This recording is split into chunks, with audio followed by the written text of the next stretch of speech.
Hi everyone, and welcome back to another Spanish lesson. Today, we're going to go over 9 ways you can start using andar to improve your Spanish. The most basic meaning of andar is to walk. Right, and that's what I always learned it was way back in high school. But the reality is that it's not really used this way in Mexico. Instead, here, in order to express to walk, we use the verb caminar. You may also think of the verb pasear, meaning to take a walk or a stroll.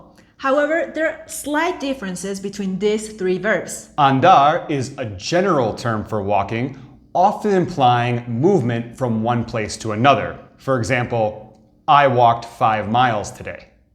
Anduve 5 millas hoy. Or, he is walking to school. Él anda a la escuela. Caminar specifically means the physical act of walking. Right, for example, she walks every morning for exercise. Ella camina todas las mañanas para hacer ejercicio. Or, I was walking to the store when the car crashed right in front of me. Estaba caminando a la tienda cuando el carro chocó justo enfrente de mí. Whereas pasear is used more for walking for leisure or for enjoyment or taking a stroll. And it can also be used when we want to express to walk the dog. For example, we walked around the park in the afternoon. Paseamos por el parque en la tarde. Or, it's raining, but I have to walk my dog. Está lloviendo, pero tengo que pasear a mi perro. Don't forget, we need pasear a whenever we're talking about walking the dog. And remember, the uses can vary from country to country, sometimes city to city, or generation to generation. That's right. And so if andar isn't really used in Mexico as to walk, why is it such an essential verb to learn? Well, we're going to go over 8 other ways we can use andar. We can use andar to describe if something is working properly or not, especially for machines or devices. Right. For example, my phone isn't working well. Mi teléfono no anda bien. Or the car works perfectly. El carro anda perfectamente. Or the washing machine isn't running. La lavadora no anda. Now, in many Spanish-speaking countries, andar can be used instead of estar to talk about someone's temporary state. For example, Martin's feeling sad today. Martín anda triste hoy. Or, I've been really tired lately. Últimamente he andado muy cansado. Or, my aunt and uncle are acting strange. Mis tíos andan raros.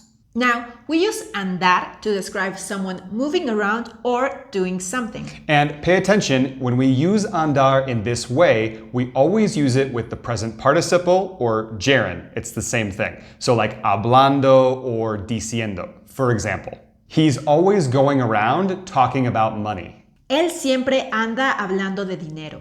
They're going around telling lies about us.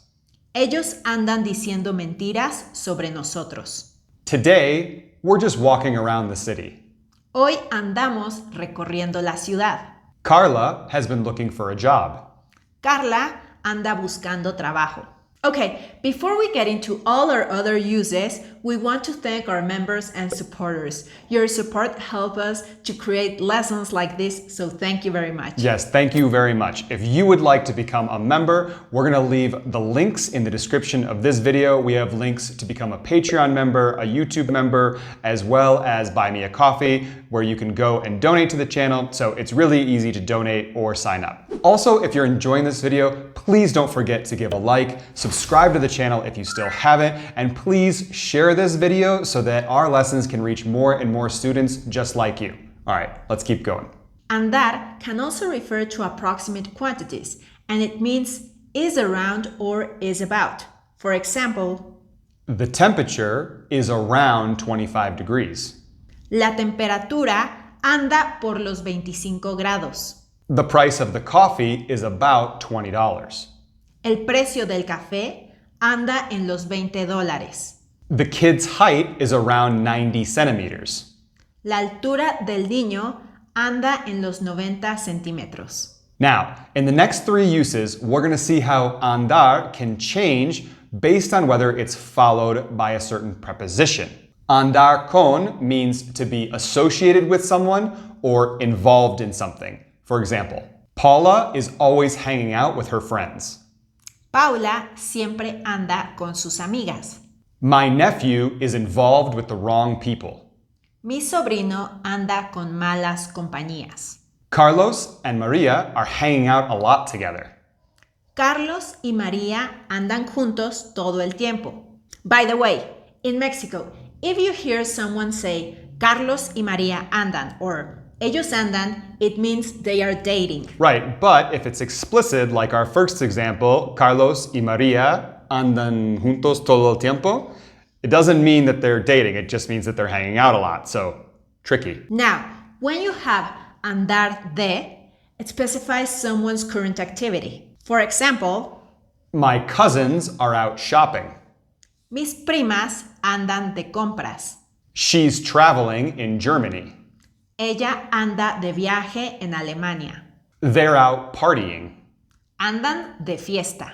Now, andar en can mean to ride or to transport in, to be around a certain place or condition, to be involved in something, or to be going through something. For example, Frank rides a motorcycle every day.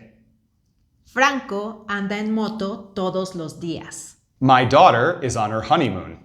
Mi hija anda en su luna de miel.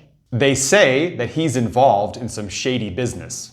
Dicen que anda en negocios sucios. My sister-in-law is going through a tough time. Mi cuñada anda en un momento difícil.